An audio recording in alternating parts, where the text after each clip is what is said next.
that standard which all other cultures have to aspire to. And so that is behind ideas about things to do with tolerance. Tolerance is always a power relationship. Who tolerates whom? What that also does is maybe make us stop us from plumbing the depths of where we are at the moment.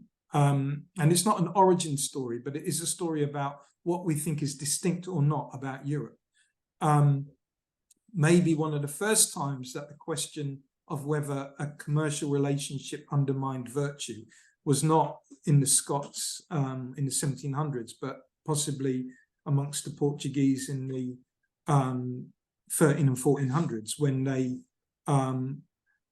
as part of a holy war, a crusade, started having wars in Iberia against the Muslims there, and then went down the coast of Northwest Africa.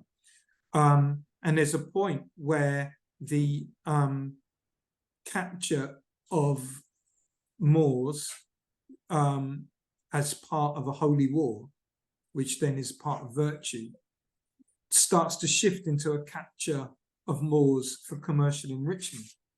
And there are all these philosophers and theologians at the time who start to question whether that is a transformation which is fundamentally destructive of Portuguese society. So that's in like kind of 1400s. Do you get what I mean? That's about the Crusades and the reconquest of Iberia. And it's about imperial expansion. And it's about questions of whether, when is it that Moors turn into blackamoors, turn into heathens, turn into non-humans, right? So I guess what I'm saying is, I'm not talking about origin stories. I'm talking about what are the conceits we take with us when we think that Europe is a space which emanates out of itself and is distinct, sui generis. As Samuel Huntington says, it's not the clash of civilizations which is the big thing. For him, it's not. The big thing for him is the chapter that comes after, in the paper that comes after, which is Europe, unique, not universal. That's the chapter name. Yeah. Right? That's where we are right now when we talk about, the legacies of recent populism, a return to white nationalism, civilizational defense, rather than liberal making the world in one's image. It's as dangerous, if not more, because this is about purification.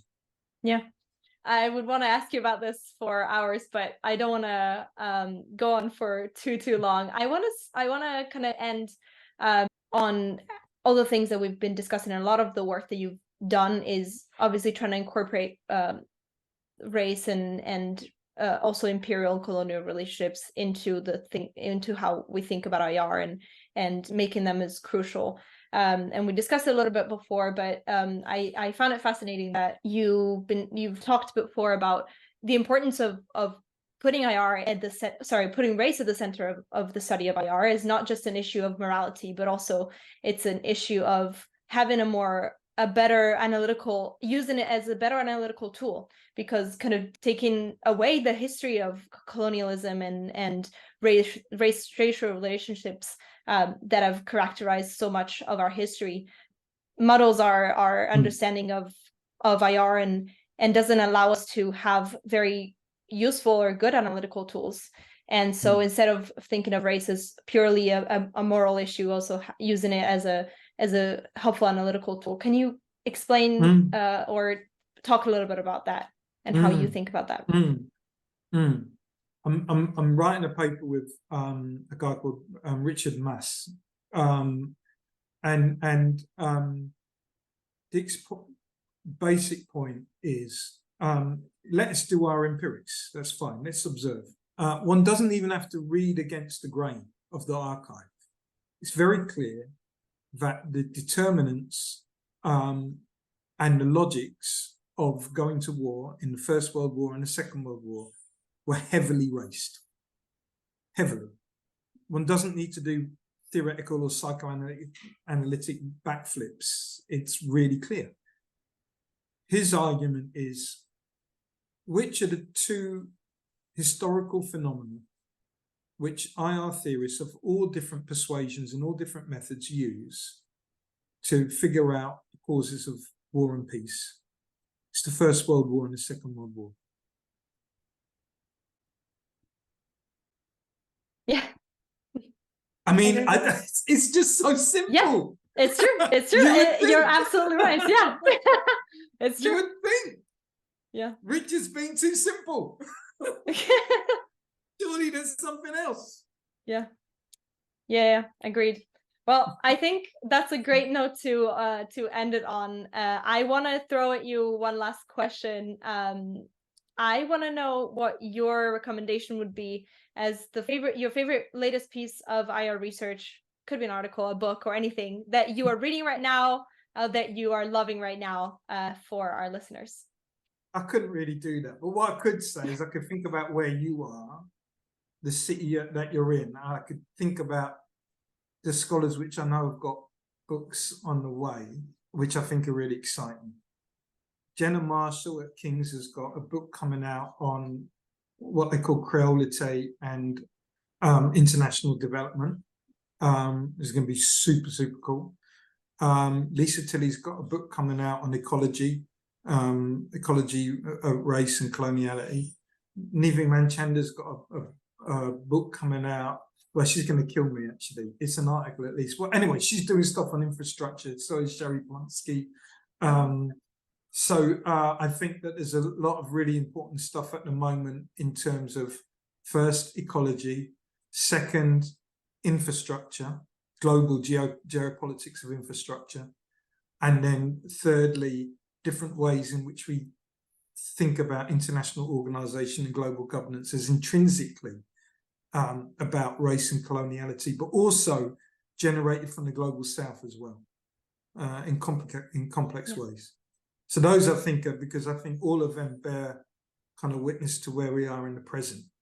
You know, where we are in the world at the moment is that it's not the eclipse of anything, but it is the multiplication of different nodes of power, different centers of gravity.